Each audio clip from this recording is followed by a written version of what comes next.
Welcome to a Legendarium special about the life of Andrew Ure, who might have been the real-life Frankenstein of Georgian Scotland. In the comments section, please let me know if you think Andrew Ure deserves to be remembered as a hero or a villain. Mad scientists, monsters, and things that go bumping about in the night are important parts of a good horror story. Frankenstein ticks all those boxes, but what really sets it apart is that it is based partly on historical truth. So what helped to inspire Mary Shelley's Frankenstein? One of the leading inspirations is Andrew Ure, the son of famed cheesemonger Alexander Ure and his wife Anne. He was born in Glasgow on May 18, 1778. Since he came from a wealthy family, Ure received an expensive education at Glasgow University and then Edinburgh University. During his academic career, Italian scientist Giovanni Aldini carried out an infamous 1803 public experiment on an executed murderer named George Forster. He electrocuted the corpse so that it violently twitched, clenched and unclenched its hand, and appeared to be coming back to life. This led to violent and emotional debates in Ure's university halls over whether electricity could restore men to life.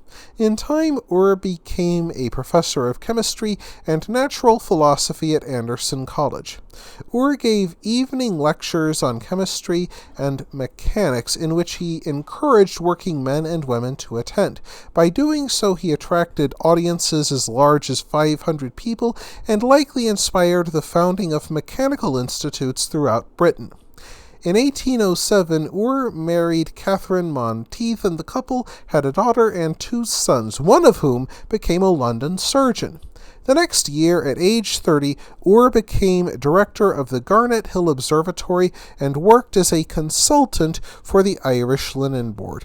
There he built up a reputation as a highly competent practical chemist who specialized in controlling the alkali content of linens. Though Ure came of age at a time when science divided into specialties, Ure remained a throwback to an earlier time, when Renaissance polymaths dove into everything and anything. In particular, Ure became obsessed with electricity, a topic of widespread debate during his student days. For further experiments, Ure needed corpses, and the law only allowed medical scientists to use the bodies of those hung for capital offenses. Luckily for Ure, 300 crimes carried the death penalty in Britain, so he would not have to wait long.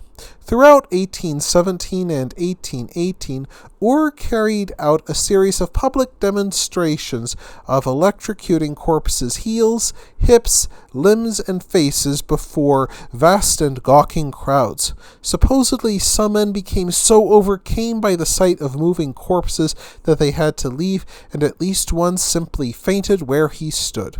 On October 3, 1818, a convicted murderer named Matthew Clydesdale died by hanging. Ure had become obsessed during his youth by accounts of electricity being applied to corpses to revive them, and during his experiments on Clydesdale, Ure applied electricity to different parts of his cold and stiffened body. Eyewitnesses reported that Clydesdale's corpse twitched and his face showed expressions of rage, as if Clydesdale became infuriated with Ure for bringing him back to life. What could possibly be going through the dead man's head? When Ure announced his experiments, he created a great public excitement. Ure claimed that he did not bring Clydesdale back to life, yet he concluded that the stimulation of the phrenic nerve could become the best means to revive the recently dead. Specifically, he claimed that electrocuting the phrenic nerve would revive victims of drowning, suffocation, or hanging by forcing air back into their lungs. He even suggested that two moistened brass knobs connected to a battery might work the same way. He did not know that he had just described an electric defibrillator, which would not be invented for another century.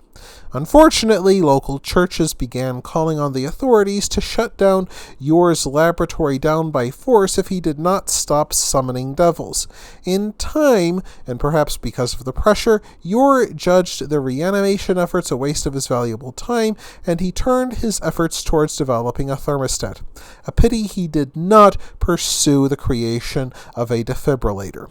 Shortly after the public exhibition, Ure discovered that his wife had an affair with Granville Sharp Pattison, a professor of anatomy at Anderson College. There followed throughout 1819 a much publicized divorce. Nonetheless, 2 years later, in 1821, Ure published his Dictionary of Chemistry. The massive and encyclopedic tome would be translated into several foreign languages, including German. Its vast size meant that no fewer than 19 skilled English to French translators readied the French edition. Later books would tackle geology and even theology. Unfortunately, in 1834, Ure began traveling around industrial Britain and studying the textile factories he had so long served. On behalf of the lords of the loom he'd long advised, he published a truly ghoulish book in 1835 called The Philosophy of Manufacturers. At the time, factory owners came under withering criticism for employing children. To rebuke them, Ure positively gushed over child laborers, declaring apprentices to be well-fed, clothed, and educated. He wrote of how they feasted on milk porridge, potatoes, and bacon. He claimed that during a visit to Manchester, infamous for having streets paved with human feces, he always found cheerful child laborers. He even compared them to lively elves enjoying a sport, never tired and never mistreated. Factory reformers rightly condemned his book as a tome of falsehoods that served to perpetuate the evil system of child labor. Some pointed out that workers toiling in factories that reached 150 degrees Fahrenheit passed out. Ure claimed that they collapsed from eating too much bacon. Luckily, he spent the next 15 years of his life writing about other topics, including the cotton industry, coal mining, and disease in large cities. Curiously, he also passionately argued that the Earth must only be 6,000 years old, and that true science always agreed with the Bible, though one wonders where the Bible endorsed child labor. Andrew Ure died in London on January 2nd, 1857, and his family laid him to rest in Highgate Cemetery. His contemporaries, including Michael Faraday, hailed him as a great scientific mind. But no one attempted to bring Ure back to life as he tried to do 40 years ago. That wraps things up for this episode of The Legendarium. I hope you enjoyed it. If you did, press like. If you want to see more, press subscribe. And if you've got anything to say, let me know in the comments section. Thanks again for joining me, and I hope that you have a great rest of the day.